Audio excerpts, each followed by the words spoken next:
Alrighty, guys, welcome to another episode of ZA Productions. Today I'm starting the first episode of Hot Take Fridays. So, yeah, let's get into it. So, basically, this is going to be a series of where I go around the leagues and go over hot takes and back them up with a lot of evidence and stats. So, yeah, let's get into it. Alrighty, so for my first hot take, I got Ja'Cory Krosky Merritt, aka Bill, will finish as a top 20 RB. So yeah, let's get into the reasoning. Firstly, I would say he's looked amazing in the few preseason games he's been in. He's had long breakaway touchdowns. He's looking good. He's just been very agile. He's been able to break away, has good speed. I really like him as the future of the Commanders. And with Brian Robinson being shopped around the league, I really don't see how Merritt, or aka Bill, shouldn't be great. I think this is really his time to step up and be the Commanders' RB1. His stock has gone significantly up on apps like ESPN. He's jumped up like 100 spots. He's only really gone under the radar because of a minor jersey issue or something with the NCAA. It's nothing big. So he's really just fallen and just kind of gone under the rug and not been a big name. I really think he's going to make a name for himself this year. I don't think this is going to be a Zamir White. He's actually shown great flashes as opposed to what Zamir White was showing. So that will do it for the first hot take. For my second hot take today, I'm going to go with Deebo Samuel going back to his 2021 form when he was with the Niners. This is really because he has hit his floor, I believe. I don't think he could go any lower. Even at his floor, he has shown great flashes of, still having it in him to be that guy that he once was.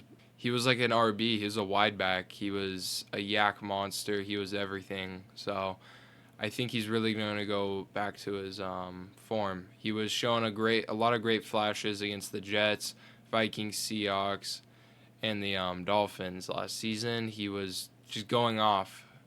We've seen it in years prior against the Rams. He just flies. That dude is amazing. He can catch. He has solid speed.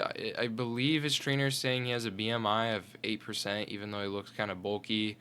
So yeah, I truly believe Deebo is gonna go back to his former self. I mean, like, especially in that Washington offense, who is he competing with targets for? With Terry maybe on his way out of Washington, highly unlikely. He's probably going to be, the wide receiver 2 behind McLaurin, but I think he doesn't have much competition in that backfield. All he has is Bill, and, Bill is going to be Bill, but I think Deebo is also going to be Deebo, and they're going to use him a lot if they're getting rid of Brian Robinson Jr. So that is my take. For my third hot take in this video, I'm going with the Cardinals being a playoff team this year. Not sure how much of a hot take this is. Feel like they've definitely gone under the radar. The NFC is a very competitive conference. But when you really look at the Cardinals, they are a sleeper team.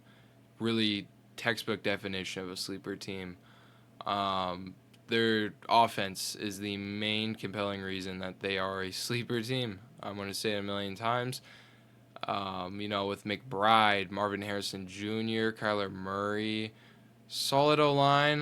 They have James Conner, who's an aging running back, but they have Zay Jones. This is a very, very solid team, in my opinion. I don't see how this offense cannot get better. They were already solid, and they didn't really add much, but they didn't need to because they have McBride and Marvin Harrison Jr. I think a lot of people forget that McBride is on his way to be the best tight end in the league behind Brock Bowers maybe, and you got Marvin Harrison Jr. who's just a dog. I think the Cardinals should be good. I'll pull up some charts probably around here and just show you really how good their offense was last season, and yeah, I don't see why they cannot do better. Every year there is one team that surprises the whole league. Truly believe it will be the 2025 Cardinals. Alrighty, and for my fourth hot take this video, I'm going with Ricky Pearsall will be the official 49ers wide receiver 1 by the end of 2025. He is going to officially break out and go nuclear this year.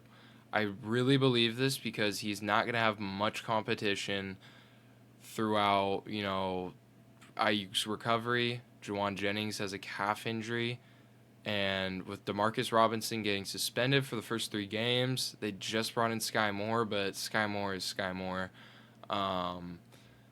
Yeah, I don't see much competition in this wide receiver room. They have Russell Gage Jr., but I believe he just got injured. This is definitely the team for Pearsall to break out on, and I truly believe that he can do it. He's shown great flashes, and I mean, like against the Cowboys last year, and he is a very good young wide receiver, and I think the Niners will definitely not regret taking him in the first round. That dude can take hits. He can make insane plays. He's had insane snags. I mean, like against the Bucks, he's a big playmaker. So yeah, I truly believe he will be the 49ers wide receiver 1 by the end of 2025. Alrighty, guys, this is gonna wrap it up for this video. Thank you guys so much for tuning in, and yeah, just hit that like and follow button.